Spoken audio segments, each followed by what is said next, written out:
Hoje eu vou trazer para vocês umas dicas bem bacanas. Se você trabalha com escritório, trabalha normalmente com computador, vai ver que nós ficamos trabalhando em coisas que nós nem precisamos fazer, porque os modelos de linguagem já fazem, e nós não percebemos. Então vou mostrar aqui, você vai ver, e certamente você vai lembrar disso quando você tiver alguma tarefa para fazer.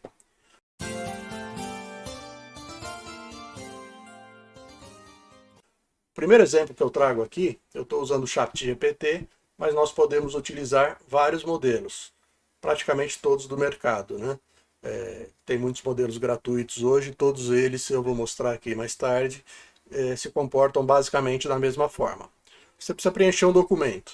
Pode ser um contrato de compra e venda de um veículo, de um imóvel. E eu trouxe aqui um contrato modelo de compra e venda de veículo. Então eu tenho os dados do vendedor, tenho os dados do comprador, mas está tudo aqui para preencher. Nome completo do vendedor, nacionalidade, estado civil, profissão, carteira de identificação e a mesma coisa aqui do vendedor. Em relação ao veículo, preciso preencher a marca do veículo, o modelo do veículo, ano de fabricação, cor do veículo e assim por diante. Então, sempre que você tiver numa situação que você precisa preencher documentos com facilidade, o que você vai fazer? Se você já tem os dados em mãos, você vem aqui e coloca os dados de cada pessoa. Então, vendedor, o João Antônio Silva, ele mora na Rua das Flores 32, os documentos de identidade dele é esse, os dados do comprador é Maria do Carmo, os documentos dela são esses, os dados do veículo é uma Mercedes-Benz 180, ano 2023, chassi número tal, placas número tal.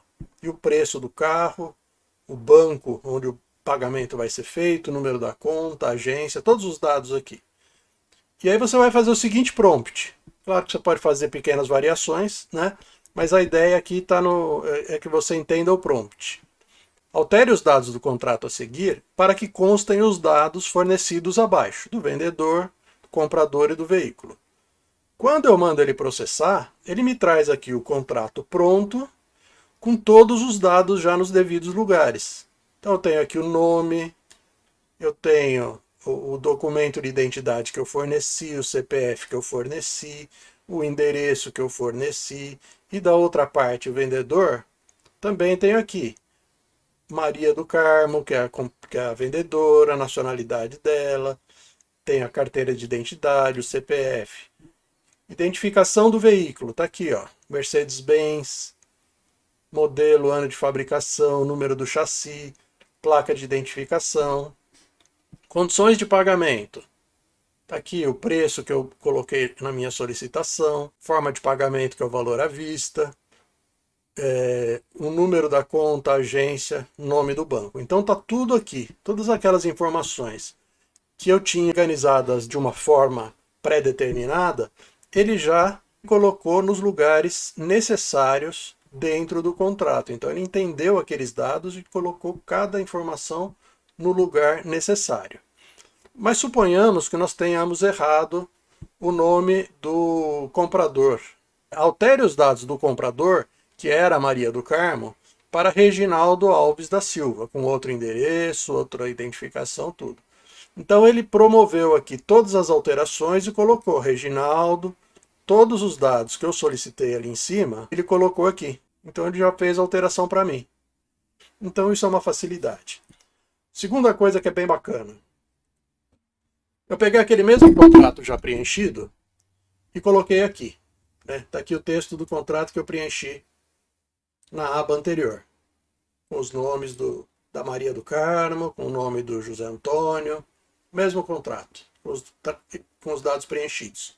Só que eu disse assim, olha, considerando o contrato abaixo, extraia, ou seja, retire os dados de cada uma das partes e do veículo, organizando esses dados. Então ele extraiu os dados, vendedor, comprador, nome, nacionalidade, estado civil, profissão, carteira de identidade, CPF, endereço, e da compradora a mesma coisa. E também pegou todos os dados do veículo. Então muitas vezes nós temos um contrato já pronto, o que nós queremos fazer não é inserir dados, mas pegar dados daquele documento, não precisa necessariamente ser um contrato, pode ser qualquer documento.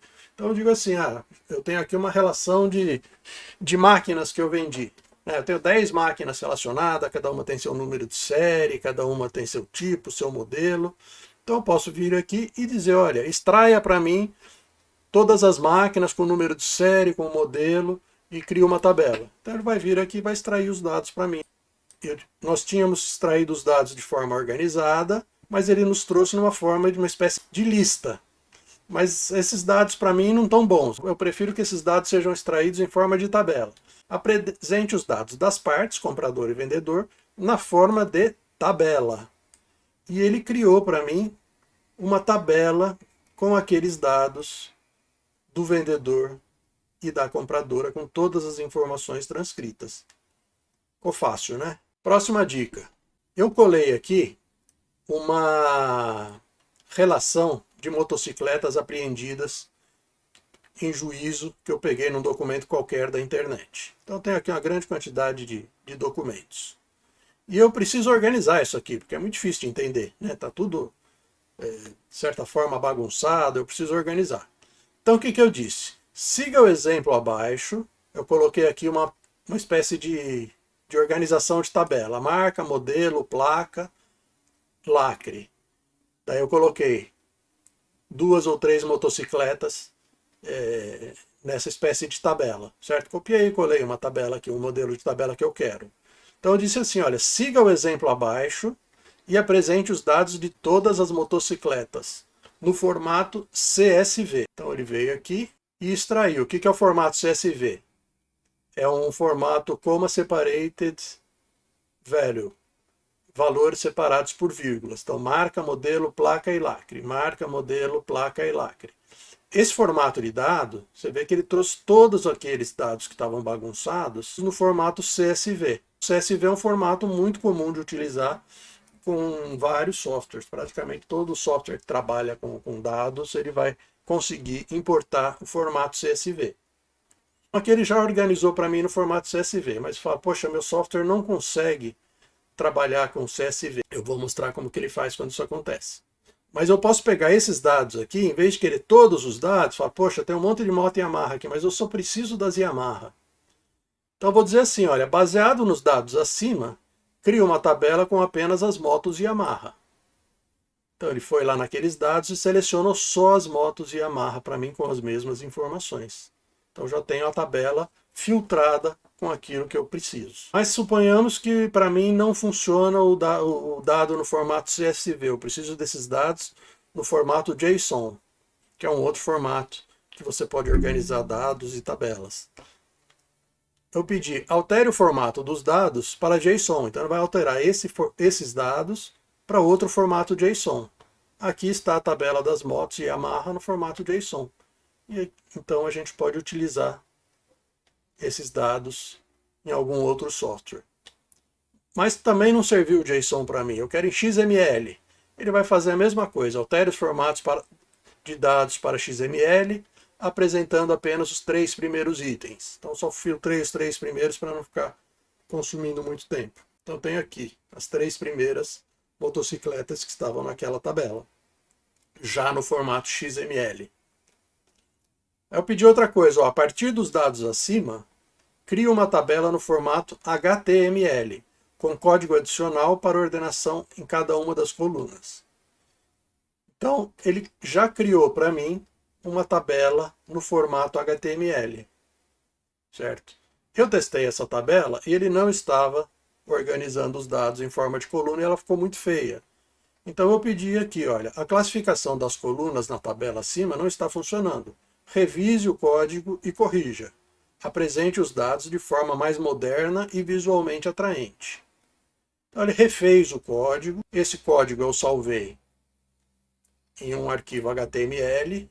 Eu vim aqui, colei os dados aqui e mandei salvar como tabela.html. E abri essa tabela aqui no browser. Então essa tabela ficou assim com as 3 primeiras motos. Vocês vão ver aqui que a classificação continua sem funcionar.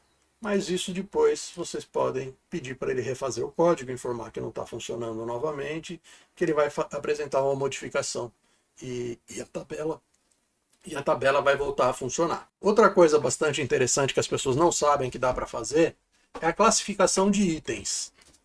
Então imagina o seguinte, você está indo no supermercado fazer compras, você fez uma lista de compras que tem banana, maçã, laranja, macarrão, lasanha, espaguete, leite, queijo, sabão em pó, balde, rodo, vassoura, cerveja, Coca-Cola, suco de laranja, vinho e outras coisas.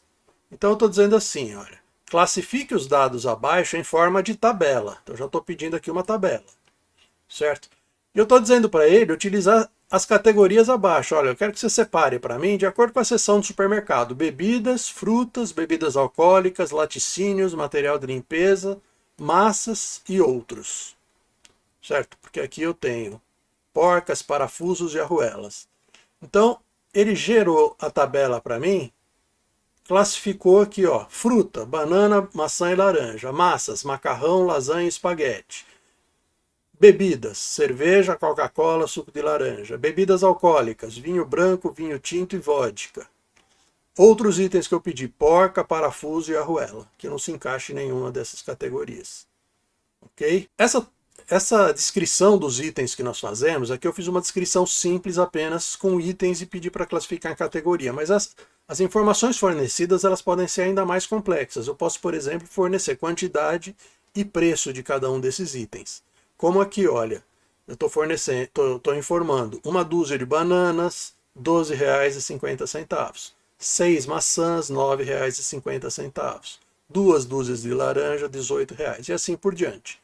E aqui eu pedi, classifique os dados abaixo e organize também as quantidades e preços em forma de tabela. Eu estou pedindo para inserir a quantidade e o preço naquela tabela. E ele já me traz tudo organizado aqui, de acordo com a categoria. Então nós temos aqui, categoria. Aí cada linha vai ter só uma fruta, porque cada fruta vai ter seu preço e sua quantidade. Então tem as categorias separadas, o nome dos itens com a quantidade, que está aqui na verdade, né, a quantidade, e o preço respectivo, certo? É sempre bom dar uma olhada nas observações, porque às vezes eles fazem alguma alteraçãozinha, juntam um item. Então as observações complementares são sempre interessantes.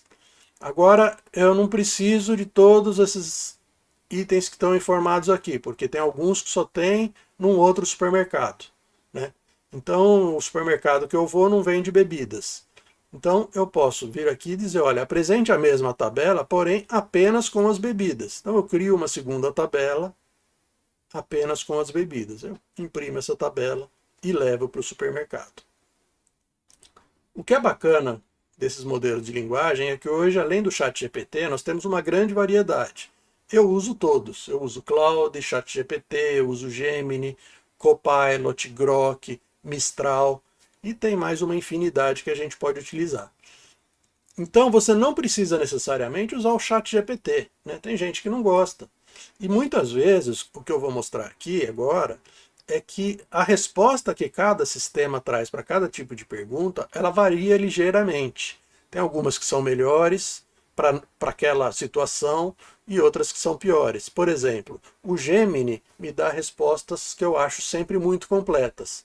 Mas às vezes eu preciso de algo muito mais objetivo. Eu só preciso de um código, né? Não preciso de explicação, não preciso de mais nada. Então eu vou buscar outro modelo. Então, o que eu fiz? Eu peguei um desses prompts aqui que eu peço a separação de itens em tabela e coloquei no Gemini para ver o que ele faria. Mesma informação, com todos os preços e quantidades. Quando a gente clica em rascunhos, ele nos mostra mais duas versões da mesma resposta. Então tem uma versão, uma segunda versão e uma terceira versão. Vamos ver a primeira versão. Então ele aqui fez o entendimento dos dados, tal, para raciocinar. E me apresentou uma resposta muito similar àquela que o ChatGPT anterior havia nos dado. Tabela bem arrumadinha. E aí aqui ele faz algumas observações.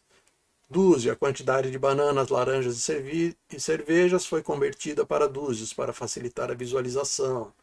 a forma como ele considerou a quantidade de massa, coisa que não tinha preço aqui ele considerou em uma única linha, pois não havia um preço individual para cada item. Mas o resultado também foi excelente. A gente sempre tem que dar uma olhadinha para ver se está tudo certinho e conferir as observações. O que é bacana aqui do Gemini é que, diferentemente do ChatGPT, o ChatGPT só me apresentou a tabela. Mas o Gemini, ele já me dá aqui um link que ele vai exportar para o Google Tables. Então ele cria uma planilha aqui no canto esquerdo e você pode clicar aqui para abrir a planilha. Então aquilo que estava lá já veio para cá. Eu posso vir aqui, por exemplo, fazer uma soma e mexer nesses dados como eu quiser, formatar. Então isso é bem bacana. O Bing apresentou resultados muito similares. Eu fiz o mesmo pedido que eu fiz para o Gemini, certo? E ele me apresentou também essa tabela. Bacaninha. E ele já pergunta também, olha, quer editar no Excel? Se a gente clica aqui em editar no Excel, eu não tenho Excel instalado, não sei se ele vai abrir na internet. Eu acho que ele não vai abrir para mim. Mas se você tiver o Excel instalado, certamente ele vai abrir para você. Fiz a mesma proposta para o Grok, que é outro sistema gratuito. Aqui eu estou usando o Llama 70B, Llama 370B. E ele me apresentou uma tabela também bastante similar àquela outra, fez essas informações cuja leitura é sempre importante. Fizemos a mesma pergunta, esse aqui foi o Grok 8 bilhões, 8B, 7B, perdão, e este aqui é o Grok 70B, são 70 bilhões de parâmetros. A tabela que ele mostrou é um pouquinho diferente, ele não mostrou uma tabela única, ele separou em subtabelas de acordo com a categoria, bebidas, frutas, bebidas alcoólicas, laticínios, material de limpeza. Então cada um vai ter uma característica um pouquinho diferente. Aqui também, dentro do Grok, o modelo Mistral. O modelo Mistral já apresentou uma lista, que não é exatamente o que nós pedimos. Tá? Então esse formato aqui é o que menos atendeu a gente. Mas ele é bom para outras coisas. Temos também o modelo Gemma 29B, que também é do Google, é um modelo de código aberto que eles estão utilizando aqui. Também apresentou um resultado bastante satisfatório.